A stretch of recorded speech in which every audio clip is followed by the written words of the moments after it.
मुझे अब भी लगता है कि हमें लौट जाना चाहिए। और जो भी सूचना हमारे पास है वो श्री राम को जाके देते हैं। यहाँ पर रह के समय व्यर्थ करना अनुचित है। इस सागर को पार करना असंभव है। श्री राम का कार्य बीच मझधार में छोड़ने से अच्छा है कि हम अपनी मृत्यु को आलिंगन कर लें, क्योंकि नर के रूप में साक्षात नारायण है वो। आप उचित कह रहे हैं ताजश्री जामवंत। अब नारायण का कोई चमत्कार ही हमें मार्ग दिखा सकता है, क्योंकि हमारी आस, हमारे हनुमान जी की भी आस छूट चुकी है। हमारे पास कोई मार्ग नहीं है। ईश्वर भी उन्हीं की सहायता करते हैं जो स्वयं अपनी सहायता करते हैं। कई युगों से मैं इस धरा पर हूं, जानता हूं कि जिस कार्य में श्री राम का नाम हो वो कार्य कभी अधूरा नहीं रह सकता। कोई ऐसी समस्या नहीं जिसका कोई हल ना हो। हमें बस श्रद्धा के दीप में आस की लौ जगाए रखनी होगी।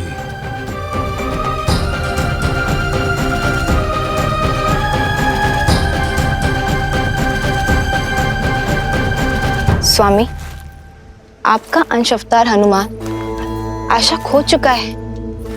अब उसे स्वयं से कौन मिलवाएगा? कौन उनका साक्षात्कार उनके ही बल से करवाएगा? जामवंत, क्योंकि हमारी रचाई इस लीला का सबसे अधिक बोध उन्हें ही है। जीवन और इतिहास के ज्ञान का अद्भुत समन्वय है जामवंत। वो जामवंत जो स्वयं ब्रह्मदेव के मुख से वृक्षों के राजा बनकर प्रकट हुए थे। तो श्री राम की कथा में जामवंत की और भी भूमिकाएं? हाँ देवी, आने वाले इस धर्म युद्ध में जामवंत श्री राम के सहायक, उनके मार्गदर्शक बनेंगे। पिछले कई युगों से भगवान विष्णु के राम अवतार की प्रतीक्षा में थे जामवंत। स्वयं को इस पावन उद्देश्य के लिए तत्पर कर रहे थे जामवंत। युगों से? हाँ देवी, जामवंत कोई साधारण वृक्ष नहीं, नारायण के हर रूप, हर स्वरूप के साक्षी रहे। फिर वो चाहे बराह अवतार से लेकर नरसिम्हा अवतार हो, या फिर समुद्र मंथन से लेकर वामन अवतार तक, जामवंत इन सभी घटनाओं के साक्षी रहे। जब भगवान विष्णु ने वामन अवतार में असुरराज महाबली का दमन किया था, तब 21 बार भगवान वामन की प्रदक्षिणा देने वाले जामवंत ही थे। और अब राम अवतार में, राम रावण युद्ध में श्री राम के गुरु बनकर उनका मार्गदर्शन करने का दायित्व भी जामवंत ही संभालेंगे। भला हमें से लंका तक कौन जा सकता है? इतना सामर्थ्य तो हम में से किसी में भी नहीं है। संपाति ने हमें ये कहा था कि लंका यहाँ से कम 100 योजन दूर है। माना कि हम वानर हैं, किंतु इतनी दूरी तय करना तो हमारे लिए भी असंभव है। संपाति और जटायु माता सीता को बचाने के लिए अपने प्राण तक न्यौछावर करने से पीछे नहीं हटे, और तुम कहते हो कि हम पीछे हट जाएं? कदापि नहीं। अपने भीतर झांको। कौन है जो माता सीता तक पहुंचने के लिए इस विशाल महासागर के पार निकल सकता है?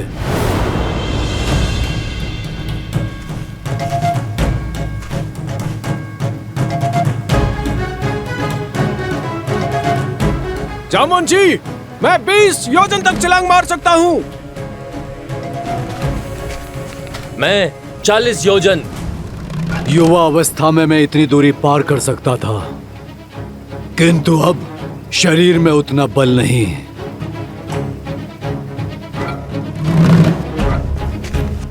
मैं करूंगा ये प्रयास।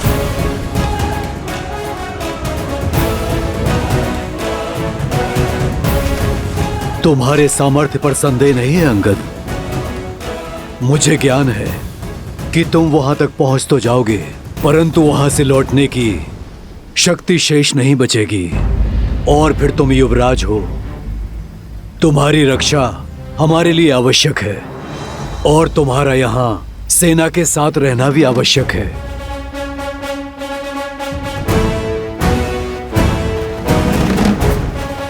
हम में से केवल एक है जो इस असंभव कार्य को संभव कर सकता है।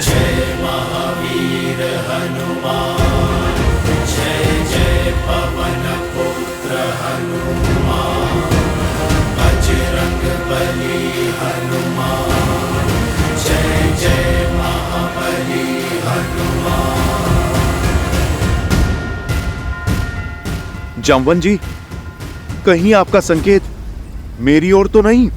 नहीं ऋक्षराज, मैं ये नहीं कर सकता। इतना सामर्थ्य नहीं है मुझ में। सामर्थ्य है पर बोध नहीं है, बल है। किंतु तुम भूल चुके हो, बुद्धि में तुम्हारा कोई सानी नहीं है। पर्वत को मसान की भांति मसल देने की शक्ति है तुम में। तुम भूल गए कि श्री राम ने क्या कहा था?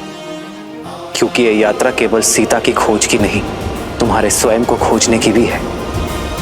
पात्र हो पर परिचय नहीं है अपना। अपना परिचय जानते हो ना हनुमान? हाँ, मैं हनुमान हूँ, महाराज केसरी और माता अंजना का पुत्र हनुमान। किंतु हनुमान की पहचान और भी अधिक भव्य है। आ जाओ सब, हनुमान के जन्म की गाथा सुनाता हूं। उन्हें उनकी वास्तविकता का बोध कराता हूं।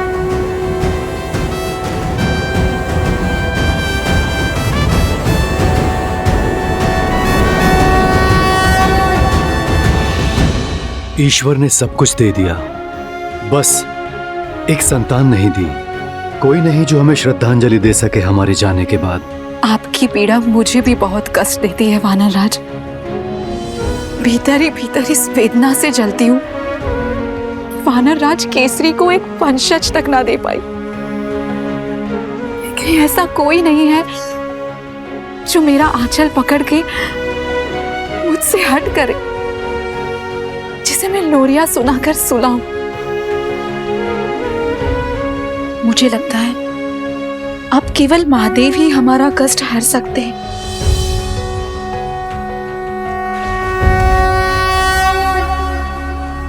ओम नमः शिवाय।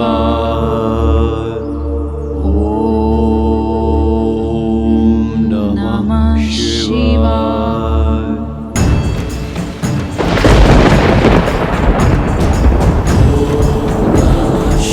केसरी और अंजना पूरी श्रद्धा से तप में लगे रहे। पूरे 12 वर्षों तक उन्होंने कठिन प्रार्थना की, आस का आंचल नहीं छोड़ा और उनकी दृढ़ता ने महादेव को प्रसन्न कर दिया। वायुदेव, कृपया प्रकट हो। प्रणिपात महादेव,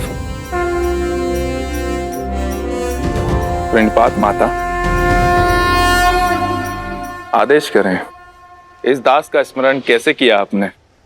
क्या अपने वेग में कोई भूल तो नहीं हो गई मुझसे? भूल नहीं हुई, संसार का भला करने का अवसर मिला है आपको। एक बड़ा दायित्व सौंपने के लिए आपको यहाँ बुलाया गया है। महादेव की सेवा करके मैं धन्य हो जाऊंगा।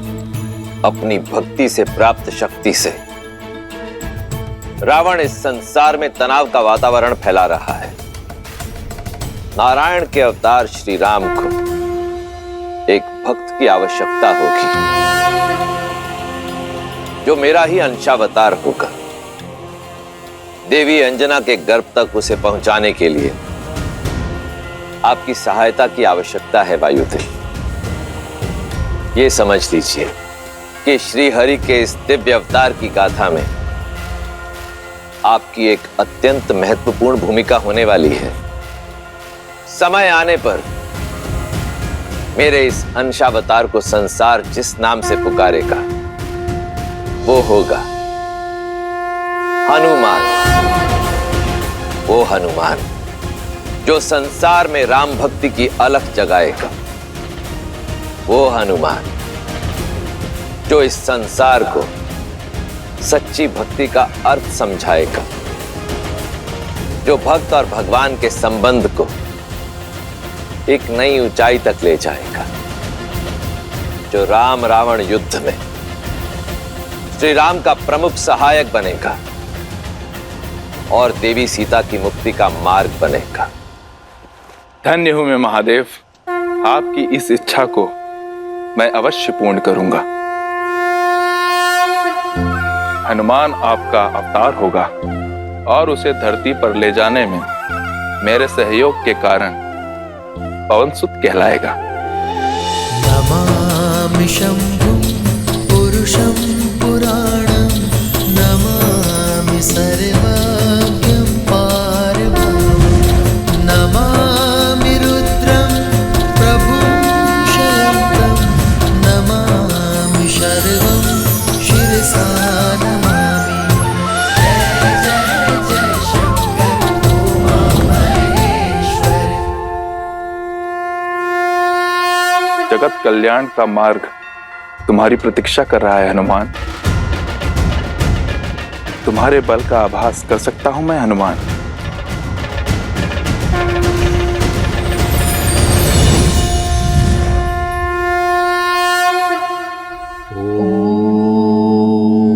नमः शिवाय।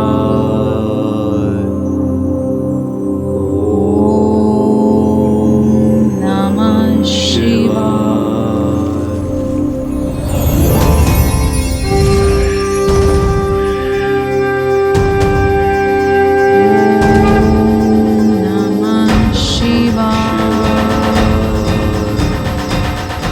रख सकता तो सदा सर्वदा तुम्हें अपने साथ ही रख लेता, किंतु महादेव का आदेश अडिग है, पास नहीं रहेगा, किंतु तुम्हारा पिता सदा तुम्हारे साथ रहेगा। शंकर सुवन केसरी नंदन, तुम्हारा पिता कहलाने का गर्व मेरे जीवन का सबसे बड़ा धन होगा। पवनसुत,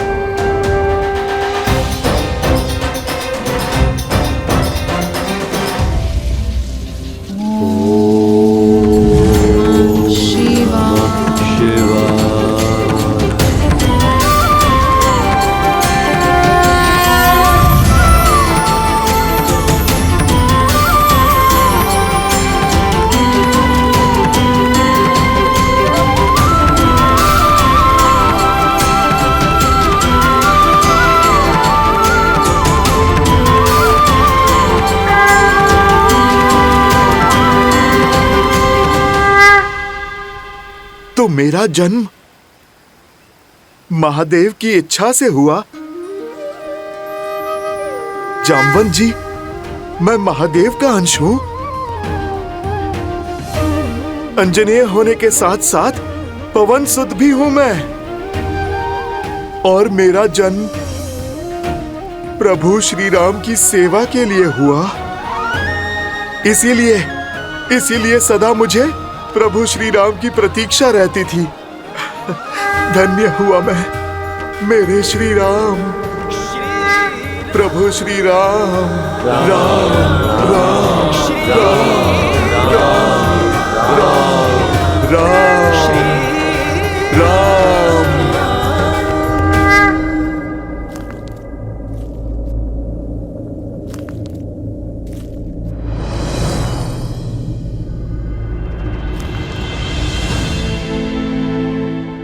चिंता ना करें मित्र, हनुमान जो दायित्व लेते हैं उसे वो अवश्य पूर्ण करते। बस वही एक आशा शेष है मित्र, यही ना टूटे। मित्र, मैं आपको कुछ दिखाना चाहता हूं। वो जो हनुमान ने हमारे ऋषिमुख निवास के समय बनाया था। भाई,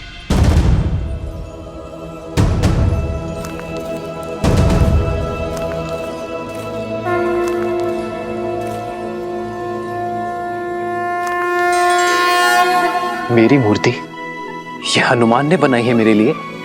हाँ, बिना आपको देखे आपके लिए हनुमान की भक्ति और समर्पण उसकी कोई सीमा नहीं। अपने हृदय में उभरती छवि को वर्षों तक हर दिन अथक प्रयास से गढ़ा है उसने। भैया,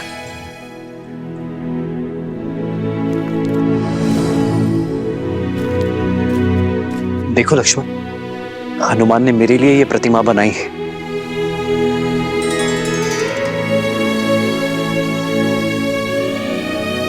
धन्य हुआ मैं लक्ष्मण कि मेरा सहयोगी इतना स्नेह करता है मुझसे, जिसका मुझ में इतना विश्वास हो कि बिना मुझसे भेंट की, बिना मुझे देखे समर्पण से इतनी बड़ी प्रतिमा बना डाली। वो मुझे कभी निराश नहीं करेगा लक्ष्मण। उसके विश्वास ने मुझे नई आस दी है लक्ष्मण। हनुमान अवश्य सीता को खोज कर लाएगा।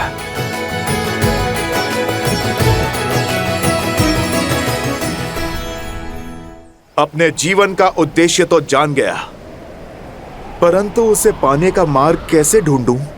ऋक्षराज, इस महासागर को लांघने का सामर्थ्य मैं कहां से लाऊं? सूर्य कभी नहीं पूछता कि अपने अंदर उजाला कहां से लाए। इस तुच्छ सागर को महासागर कह रहे हो तुम कदाचित भूल रहे हो, अपने बाल्यकाल में तुमने बहुत ऊंची छलांग लगाई थी। इतनी ऊंची छलांग कि ऐसे सहस्त्र समुद्रों की दूरी उसमें समा जाए। सहस्त्र योजनों की छलांग लगाई थी तुमने हनुमान। वो छलांग जिसने केसरी नंदन मारुति को हनुमान बनाया। हनुमान ज्ञान गुण सागर, जय कपीस तिहु लोक उजागर। अपने जन्म और उस असंभव छलांग की कथा सुनो हनुमान। अपना बल, सामर्थ्य और स्वयं का परिचय पा जाओगी।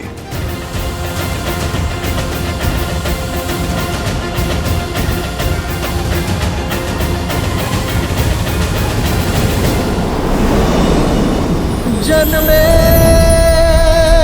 मारुति प्यार,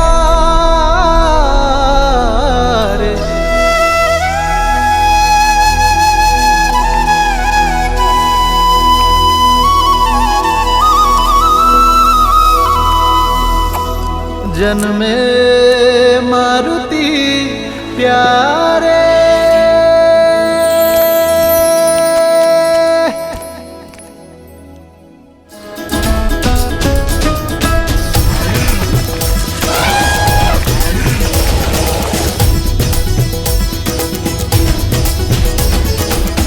बाजत ढोल है मृदंग पखावज, झूमत मन मतवारे।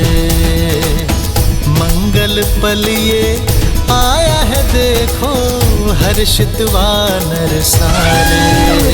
भोजन में मारुति प्यारे, शुभ है आंगन द्वारे। श्री राम के दुलारे। ये केवल न केसरी और अंजना का पुत्र है, वायुदेव की भेंट है हमें। मारुत का आशीष है, पवन पुत्र मारुति है, मारुति।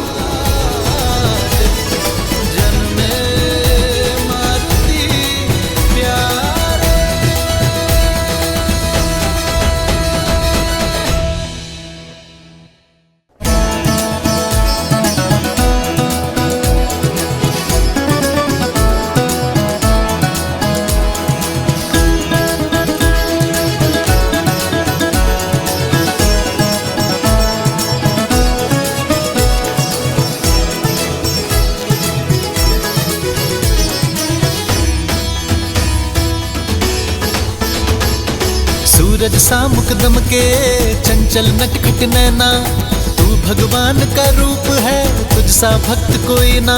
सूरज सा मुकदम के चंचल नटखट नैना, तू भगवान का रूप है, तुझ सा भक्त कोई ना। देखो तुझे सुर नर मुनि जन जाए वारे।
केसरी नंदन मारुति की, केसरी नंदन मारुति की। जय महावीर हनुमान, जय जय पवन पुत्र हनुमान। पवन सुत और महादेव के अंश हो, वायु की प्रचंड शक्ति और महादेव के अनन्य क्षमता के साथ जन्मे हो तुम, और इसलिए तुमने वो उड़ान भरी जो कोई नहीं भर पाया। निद्रा से उठे और बालक मारुति भूख से बिलखने लगा। माता, माता, भूख लगी है, भोजन दो ना।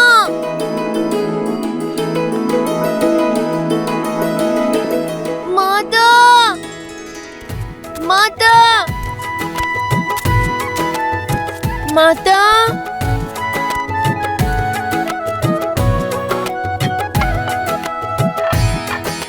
भोजन तो नहीं है।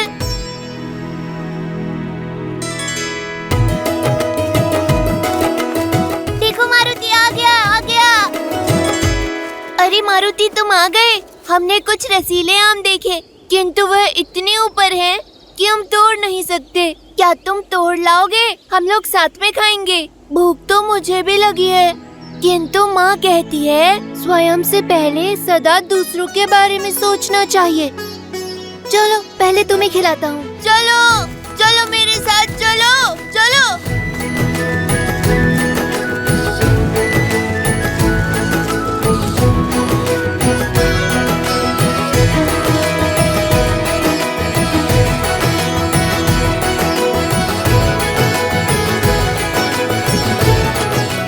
और ऊपर जाओ मारुति, और बड़े आम तोड़ो। मारुति मारुति मारुति मारुति मारुति मारुति मारुति मारुति मारुति मारुति मारुति मारुति मारुति मारुति।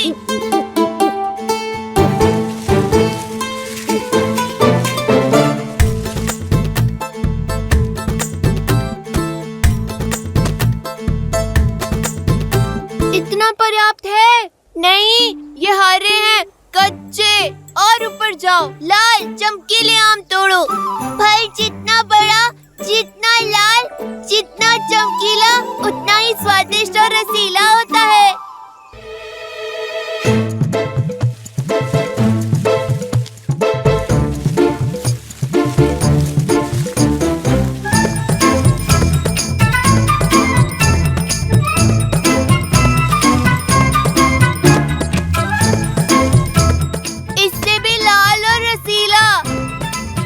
सबसे लाल, सबसे मधुर आम सबसे ऊपर लगते हैं।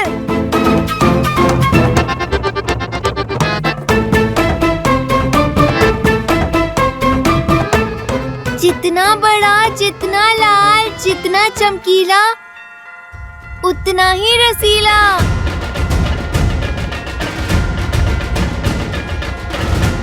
मुझे यही फल खाना है। बुद्धू, वो आम नहीं, सूर्यदेव है, सूर्यदेव। लाल देह लाली लसे, मरुधरि लाल लगून, वज्र देह दानव तलन, जय जय जय कपीसूर। देवी अंजना को बताना होगा, हनुमान संकट में है।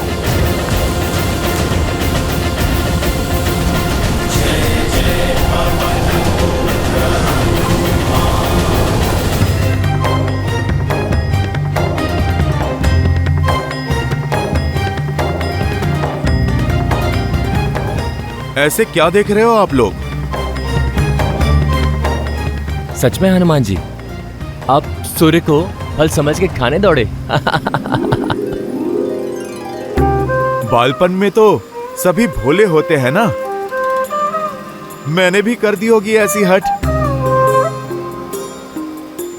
मुझे नन्हा नन्हा आभास तो हो रहा है उस क्षण का।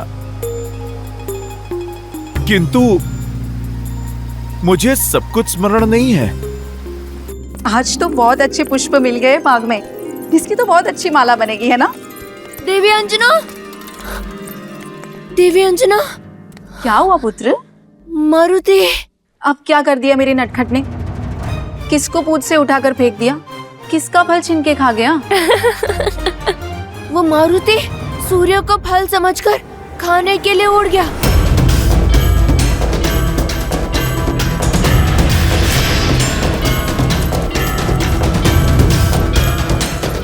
मारुति, पुत्र लौट आओ! मारुति!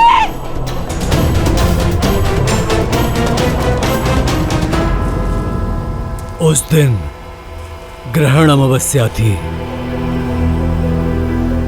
यह बालक मारुति ने सूर्य की ओर उड़ान भरी और वहां सूर्य को ग्रहण लगाने के लिए दुष्ट राहु ने उसे रोकने का प्रयास किया।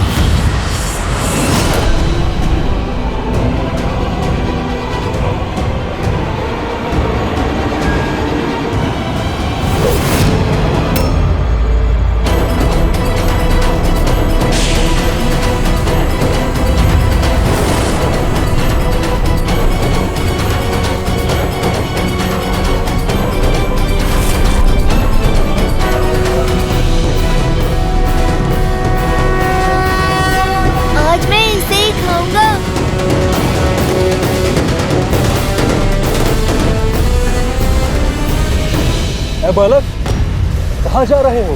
उस फल को खाने। नहीं, सूर्य को खाने का अधिकार केवल मेरा है। माता तो कहती हैं प्रकृति में सबका समान अधिकार है। ये जो भी है मारुति के वेग को स्पर्श तक नहीं कर सकता। ये रसीला फल मैं ही खाऊंगा।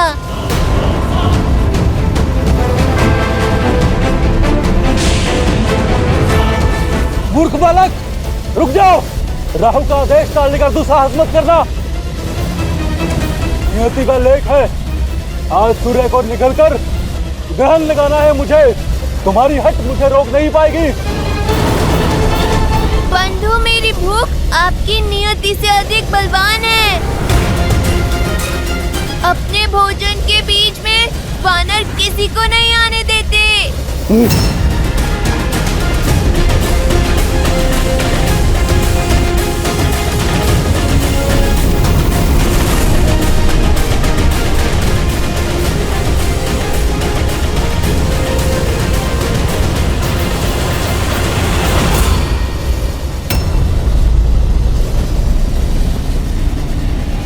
अच्छा, मेरी टांग खींचोगे?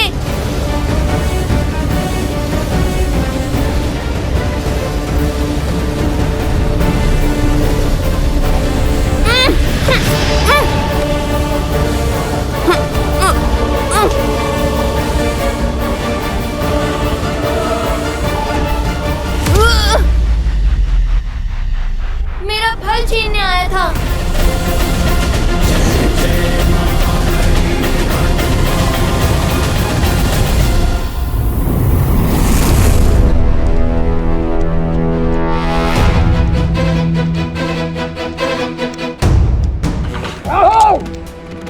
तुम्हारा इतना दुस्साहस कि मेरी अनुमति के बिना मेरी सभा में प्रवेश कर उसे भंग करने की उद्दंडता की तुमने। इंद्रदेव, आज एक असुर नहीं, एक ग्रह देवराज से रक्षा की विनती करने आया है। एक तुच्छ वानर बालक की हट ब्रह्मांड का संतुलन भ्रष्ट करने जा रही है। एक तुच्छ वानर बालक, कहीं तुम मेरे साथ उपहास तो नहीं कर रहे? सत्य कह रहा हूं देवराज, विलक्षण बल है उसमें। सूर्य को निगलने चला है। महाबली है वो, जिसने एक प्रहार में मुझे यहां पटक दिया। शिव का अंश है, इसलिए मौन नहीं बैठ सकते देवराज। अमृत मंथन के समय सूर्य को ग्रसित करने का अधिकार केवल मुझे दिया गया। आज सृष्टि का नियम टूटा तो देवराज की गरिमा भंग होगी।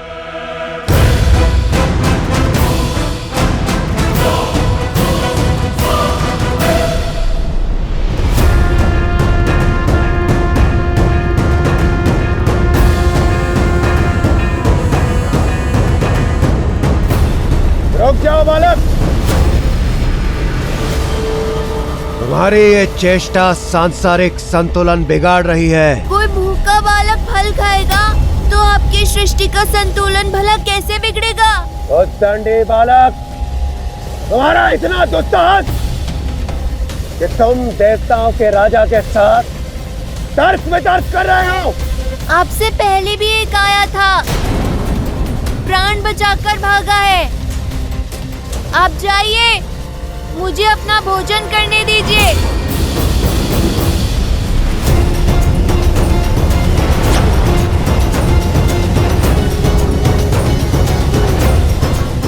रुक जाओ मूर्ख, सूर्य के समीप जाते ही भस्म हो जाओगे तुम।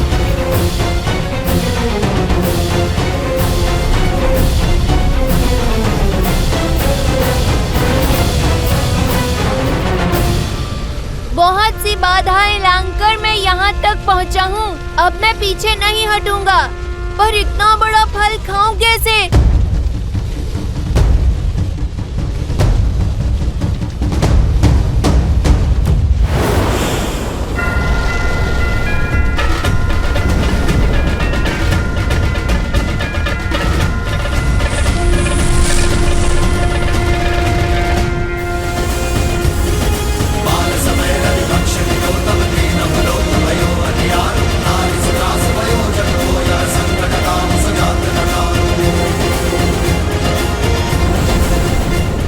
प्रतीत होता है ये ऐसे मानेगा नहीं।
हमें मुक्त कीजिए, मेरा पुत्र, मेरा पुत्र, पुत्र, पार्वती, पार्वती, पुत्र, पार्वती।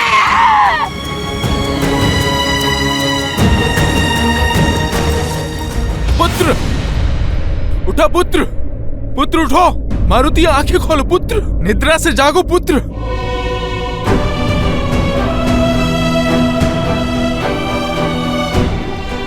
मारुति आंखें खोलो।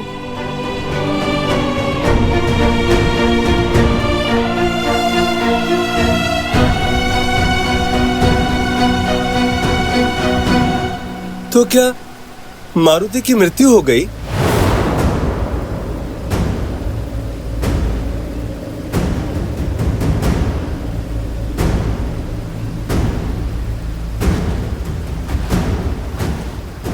हाँ,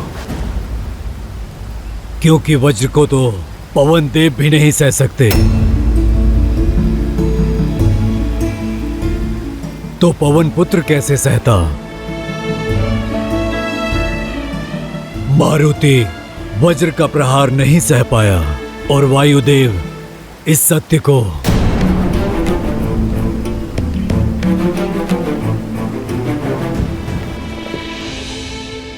पुत्र आंखें खोलो पुत्र,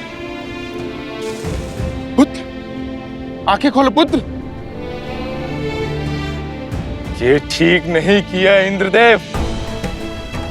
एक बालक की अबोधता के लिए उसके प्राण ले लेना, उसका अंत कर देना, ना ये न्याय संगत है और ना ही नीति है। इस संसार में एक अबोध बालक की बाल हट का दंड मृत्यु है। वो संसार पीड़ा पाने के ही योग्य है। अपने पुत्र के अन्याय का दंड मैं अवश्य दूंगा इस सृष्टि को। पीड़ा का बाण केवल तुम नहीं सहोगे पुत्र।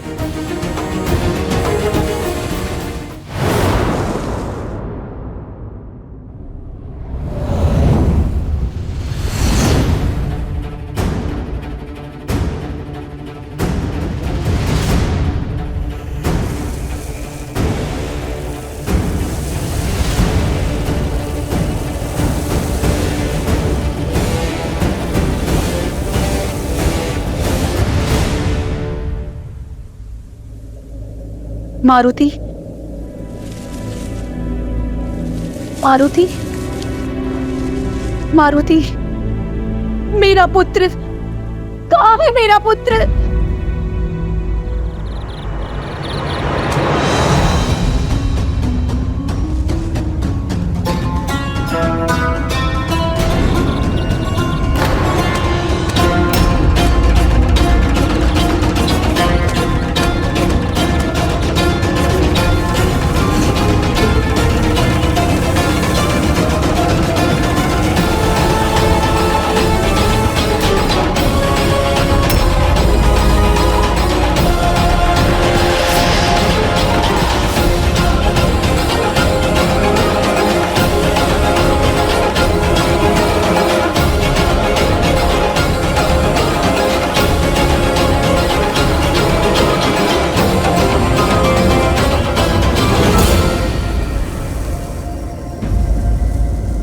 मेरी पीड़ा ने संसार के अनगिनत जीवों के प्राणों पर संकट ला दिया है, परंतु जब तक ये संकट समाप्त नहीं होता, मेरा मारुति पुनः श्वास नहीं लेता, तब तक मैं किसी को भी श्वास नहीं लेने दूंगा।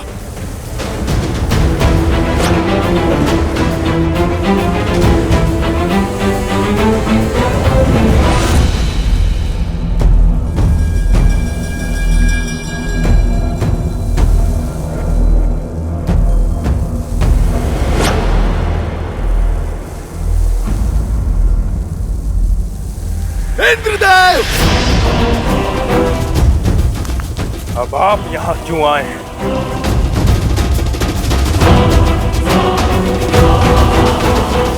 अपने क्रोध को नियंत्रित कीजिए वायुदेव, और ऐसा अनर्थ मत कीजिए। यदि आपने अपनी वायु का संचार न किया तो इस समस्त सृष्टि का सर्वनाश हो जाएगा, और आप इस प्रकार जीवों से उनका जीवन नहीं छीन सकते। क्यों? यदि आप मेरे पुत्र का जीवन छीन सकते हैं, तो मैं भी सृष्टि से वायु रूपी जीवन छीन सकता हूं।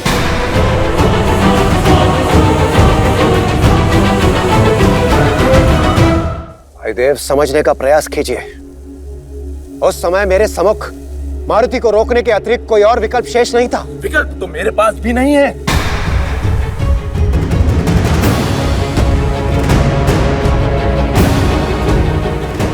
जब तक मेरे पुत्र के प्राण पुनः नहीं लौटते, संसार की पीड़ा का अंत नहीं होगा। दुर्भाग्यवश प्राण दान देना मेरे वश में नहीं है वायुदेव। तो जो वश में है वो कीजिए। संसार के सर्वनाश का साक्षी बनिए देवराज। वायुदेव, यदि आप न माने तो शीघ्र ही पृथ्वी से जल समाप्त हो जाएगा। भूलोक यमलोक बन जाएगा। हमारा कर्म, हमारा उद्देश्य, हमारा अस्तित्व सब समाप्त हो जाएगा। अपनी क्रोधाग्नि में इस संसार को जलाकर ध्वस्त मत कीजिए वायुदेव। एक बार उन निर्दोष जीवों की पीड़ा को, उनकी पुकार को सुनने का प्रयास कीजिए। क्या उन जीवों ने सुनी थी मेरे पुत्र की करुण पुकार?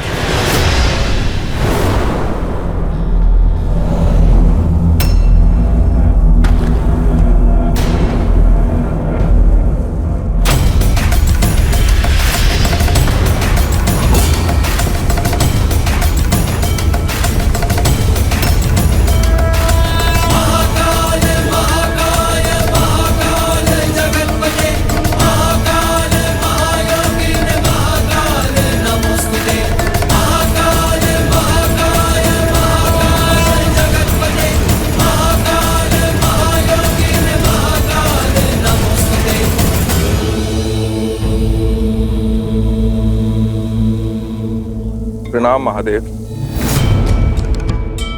प्रणाम महादेव।